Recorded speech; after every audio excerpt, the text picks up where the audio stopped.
Hello friends, Heidi here from Rain Country. God is good all the time, and I'm here for my Monday this and that video where I talk about all different kinds of topics, lead you back to some old videos I may have on the topics I'm talking about to show you how to do things such as this right here and a few other things, and to answer some questions and just give you some general updates. And the reason I like to do this is because my Monday videos are the ones that are most recent to the time they are shot. So how it works is I typically shoot these videos on the Thursday before the Monday that they publish, so I can keep you more updated on garden related stuff and just various things going on with my channel and with Rumble and so on and so forth. The sad thing about that is because I still have to have that gap. Sometimes the pictures I show you in these videos of my garden, it amazes me how much difference 3 days can make, such as the rhubarb and some other things in the last one where I showed garden updates. I'm like, I go out there and on the day they publish and it's like, those are much bigger than they were in the photo I put in the video that published. Anyway, at least I can keep it closer because the rest of my videos are all scheduled to publish within 2, 3, sometimes 4 weeks from the date they were shot. And if they're one of Patrick's videos, some of those can be a year old before I finally get around them.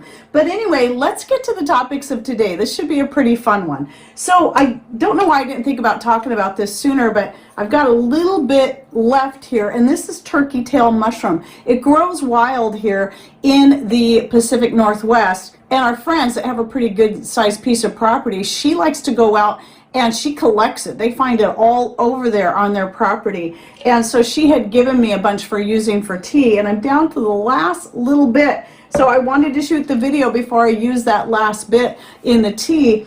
And though I'm not gonna go into a whole bunch of detail about the turkey tail today, I just want to put it out there because especially if you live in the Pacific Northwest, especially if you live in the rainy parts of the Pacific Northwest like we do, these you should be able to find all over, and they have a lot of medicinal properties and just really healthy for you. So I'm just going to read off a few of those. Hopefully down the road I'll do a more in-depth video on these, but I'd like a chance to get out there and harvest some for myself, probably out on their property too. We'll probably do it together. I had a chance to do that once, but something came up and I wasn't able to make it. But anyway, so it's loaded in antioxidants, so that obviously will tell you right there, it'll help prevent cancer. But here was something interesting I came across, is that apparently it was used for 30 years at treating cancer as well. It is also a great immune support, which means it's going to help prevent your body from getting various viruses and other ailments that are going around, or even if you do get sick, it should help you recover faster. It's also known at helping, generally speaking, with digestive health. So if you have any gut issues, and especially if you live in the Pacific Northwest, look at finding yourself some turkey tail mushrooms. By the way, if you haven't seen them already, I'll be gathering some photos from the internet so you can see what they look like as well, and also putting the botanical name so you'll know what to look up when you go to do your research. It's also said to be really good for liver health, and here's the other thing I wasn't able to find because I didn't have time, any real scientific data on this, but apparently it's supposed to be also good at preventing and curing smallpox. I can't say for certain. You might want to look into that for yourself, but as I said, I'll try to dig into that deeper and see what I can find. I just was trying to throw a quick list together for this video, but hopefully by the time I get my more in-depth video out, I'll be able to share with you some more information about that and other great things. All right, some other things, as the last couple videos I've been talking about the hibiscus, and so the first one where I talked about just using it as a hot tea, I didn't have a clue that it was going to have a tart flavor. So I don't prefer my evening hot teas to have a tart flavor. I might throw a couple of citrus peels in my spice tea, but that's different, orange peels in particular. But I don't like tartness in a hot tea, but I love it in a cold drink. So then I started fermenting it, as you had seen last week's Monday video, and then put it, after it fermented for a few days, put it in the refrigerator and then let it chill really good like that. Well, I already had my citrus peel drink, so I thought, why not just combine them together? So I did, and really liked the flavor of it and loved the color. So this batch here, I started putting the flowers and the citrus peels in together. And here's what I found about the hibiscus. It doesn't ferment, it doesn't get as fizzy as the citrus peels do when I ferment it. I'm not sure why, but combining them with the citrus peels, this is actually orange and grapefruit, mostly orange, and then put the petals, or then put the flowers right in there with it, and it makes just a beautiful color anyway. And so, and I notice, just like with the regular citrus peels, it is a lot fizzier than the hibiscus alone is. And so this is going to be my new favorite cold drink. So this is nicely fermented and ready to go in the fridge. So I'll be getting that chilled. So by the time I finish the other one, this will be nice and cold. If you follow any of my community related posts, this last week, it was actually last Tuesday, was my birthday. We have lots of birthdays because my oldest son's birthday is the day before mine. So there's a lot of stuff that go on in that whole week. So it goes my son's birthday, my birthday, and then today is actually our 32nd anniversary. So anyway, the kids brought by some stuff. I didn't show everything in that post, because I just took the picture of the one that Justin and Marlene had brought. So they got these flowers here, and I'll put a picture here so you can see it here too.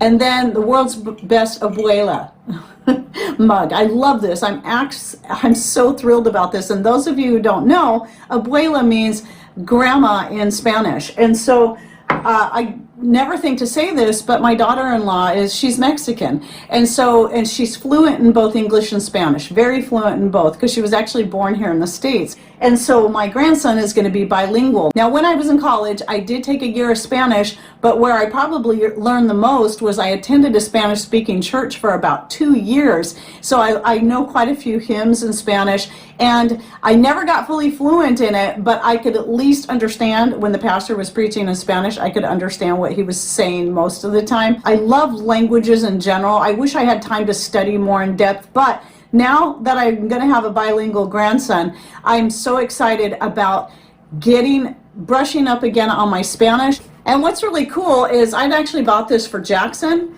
And one of the things I loved about this, it can be set at Spanish or English, which is great. And Jackson likes to switch it back and forth, so he's always playing with this thing. And so I'll hear the words and I'm like, oh yeah, I know what that word is. Or I might recognize the word, but I don't remember what it means. I can go back and look at it.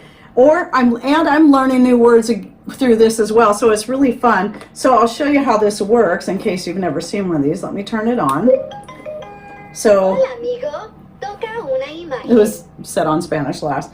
So then all he has to do is touch the picture, and it says what it is. And there's all kinds of different categories. So I love this thing. It's been great for me and for him too. So it's going to help me brush up in that way. And then when Jace comes along, he'll also have this. And I'll get him one to keep at his own house as well. Even if you don't have a bilingual child or grandchild, remember you can set this at English as well. And let me turn it back on. Hi friend, touch a picture. Rice. So it's really a nice, I think these are really neat books. So they can learn so much from these, and you can too. Anyway, so that was that. Wasn't going to go into all that, but I wanted to talk about a couple other gifts. So the flowers, and then my oldest son and daughter-in-law, Ryan and Kayla, got me those flowers back there, plus this cool pine cone candle. I love pine cone decorations, so I have several around the house. The frames with the pictures of my son and my grandson in it. I love the pictures, love the frames. All the gifts were just really, really wonderful that my kids got me. So let's move on to a couple other topics. You'll see I have my last batch of homemade wine sitting out here. It is done. It is ready for me to rack it. So I'm going to first strain out any of the pulp that's in there. There's a little bit.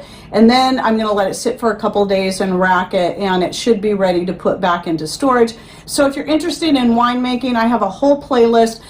There's 4 parts just specifically for winemaking, and then there's a couple other videos. One is about mead making, which is just a honey wine, and then there's one with a specific recipe for a rhubarb margarita wine is what I call it. And I think maybe a couple others, including why you might want to consider learning how to make wine even if you don't drink, because I don't drink, but I have many uses for my homemade wines. And this, by the way, that we grow right back here on right around our deck. Remember, for those of you who are new, you might not realize that most of what we do, even though we have a couple other pieces of property, most of what we do is right here on this little 1/3 acre corner lot in a neighborhood. And so all right now, that's where we're growing everything. And eventually we may move on to or expand to these other areas, but yeah, it's all right here. So I made the grapes work by just letting them grow up and around the deck. So that gave them a place right there. And that's where those grapes come from. And since I'm talking a little bit about garden, I do need to get out there and finish hacking back my grapevines. You got to really prune those things back. I had started working on it about a month ago and just pruned back a whole bunch, but I'm not done, and I got to hurry up and get out there before it starts to bud here soon and get those thinned out some, because they get, oh man, they get so thick. They love being able to grow up high like that too. And my rhubarb is looking beautiful. I'll go ahead and put a picture here. You can see the difference between it and the way it looks now and a couple weeks ago. But in a few days, by the time this publishes, it's going to be even bigger than that. So that's also why I'm pulling the grapes out of the freezer and getting some wine made. So I'm going to get another batch of this started, because I got to make room for the rhubarb that I got to freeze up. My strawberries are starting to look really healthy. We got a while before we start seeing some flowers on there. And as far as things I got to get done this weekend, I need to get my potatoes planted. I'm hoping that the rains will hold back long enough for me to get out there and get the potatoes in the ground and the snow peas. Those are the two things I got to get in right away. It is time. I find here, though you can put potatoes and snow peas in the ground a lot sooner, I find here it's best to wait towards the end of March for both of those. Otherwise, the heavy March rains that we get can drown those. I tried going earlier on those, and they just don't make it through those heavy rains. And then the last thing I wanted to talk about was the Rumble. So some of you know that I ended up having to go ahead and set up a separate account. I've already had the account on Rumble for a couple of years, because I think it was 2020 that I set it up. Now that I've been uploading there every day, several videos a day, for the past week, for over a week now, I'm getting more familiar with how it works. And a lot of people say, well, you have 2 channels. Well, actually, it wasn't really wrong what I did, because I set up an account. You have an account. Now you can post videos directly to that account, or you can set up several different channels. So then the channel falls under that account. So if you see me comment, you'll see me comment where it's the picture of my face. That's the account. And then there's the Rain Country channel. One thing I really like about that, that's not a feature on YouTube, surprisingly enough, Rumble actually has a feature that's better and different than YouTube, and that is I can open, if I wanted to, several channels, and then I can handle them all under the one account, which would make it so much easier. I don't have to log into a bunch of different accounts, which is cool, because I've thought for some time about possibly, as time allows, starting a channel just for kids. And especially with the way things are here on YouTube, that would be a better option to put it over on Rumble. And maybe doing something where I'm reading stories and so on. And this is going to be more for my grandkids, but for any other kids that would like to follow my channel. Remember, I was a dance and martial arts teacher for 28 years. The dance mostly during that time, the martial arts more in the past 10 years of that time. But I worked a lot with little kids, like 3-year-olds and up. And I do enjoy working with children. I do kind of miss that. But now that I've got grandkids, that I think this will be a good outlet for me to be able to do stuff like that. And I'm not sure the whole what all I'm going to do, but if nothing else, something out there of their abuela, doing some stuff for them, even if it's just reading some stories or whatever it is. So that might be something I'll do down the road, and maybe even start a separate channel for something else. At least I can handle it all under one account if I do that. However, I am still staying here on YouTube. As long as they allow me to stay and don't shut me down entirely, I'll be here. But what's happening is, because of the 3 videos that got removed, and then I was able to find, okay, what exactly was wrong with this? Well, it's a certain topic that's absolutely taboo, I cannot talk about. And then I realized, wow, there's a bunch of other videos out there I talk about it in, so I got to take those down. That's why you're seeing some older videos resurfacing that are edited, because I've had to take those down, cut out the part where I talk about that, and then re-upload them here, while also uploading them in their entirety over at Rumble, so there's still that option. So anyway, I'm just trying to prevent any further problems here so I can stay here as long as possible for those people who don't want to be spread thin going to a zillion different platforms. And please, I know people want to throw 100 other platforms at me. Understand, I actually have 3 other platforms besides Rumble. None of them, except for now Rumble, have any content on them because I set them up years ago as backups just in case. But there were reasons when it came down to me having to make a choice, because I can't do them all. I just can't. This is already spreading me very thin. I made a choice looking at each one and how they worked at the one that best suited me and my needs, and Rumble was it, in generally speaking. And the more I'm on there and working with it, the more I realize it's perfect for my needs. So unless I absolutely have to, I will not be moving to yet another platform or expanding to another platform. So for those who just can't do it all and just want to stay on YouTube, I will still be putting content here. Just understand there will be certain topics that I will put on Rumble because that I can put there because I'm allowed to, that I can't put here, or things that I'll be cutting out of my videos here on YouTube that will be shown in their entirety over at Rumble. Like I did in the videos I re-uploaded where I cut it out and then put the little clip in there so that you could see that, okay, if you want to see its entirety, you know, I put it right where that part was cut out. I won't always be doing that. You're just seeing a lot of that right now because that's a lot of me having to go back. I know there's at least one more video coming out where I had to, it was one that was set to publish that I realized, oh no, I talked about it in that video too, so I had to go cut it out. And that's the one coming out on some self-sufficiency and prepping books that I have, and a review I did on them. So that's one of them. So when you get to that part, don't think the video's done. Just skip to where I start talking again, or just go over and watch the whole thing at Rumble if you want, if you're able. Everybody should be able to watch at Rumble. You don't think you have to set up an account. So if I link directly to a video, you should be able to just click on it and watch it without having to set up an account. You just won't be able to interact. So anyway, I'm kind of learning the ins and outs of it, and I'm starting to like it. There's things about I wish they had, features I wish they had, like YouTube has, such as being able to read all of my comments from all videos in one spot. I can't do that on Rumble, which means there's going to be a lot of comments I miss, especially since I'm putting 3 to 4 videos up per day. There's no way I'll have time to check every single video to see if I have any new comments. Mostly I'll probably look once the day that they publish. I'll probably look later in the day or the next day to see if there's any comments and get in there. Other than that, it's very unlikely. So if you have any questions on there, I recommend you email me at raincountryhomestead@gmail.com, because that I'm guaranteed to see. Unless it goes into spam. Once in a rare occasion, those go into spam, and I don't always think to check my spam folder before I trash everything in there. So anyway, I'll do a separate video just on that, my thoughts on Rumble and how it works. For those that I'll probably go ahead and publish here, just for those who are interested in it, but I want to learn a bit more about it. So far it's a pretty easy platform to learn, but there are a couple things I found a little bit confusing.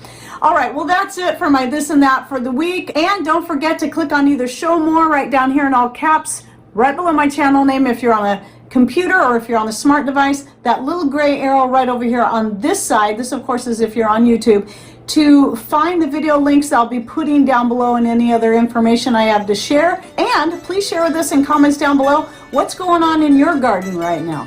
All right, well thanks for watching. Take care and God bless.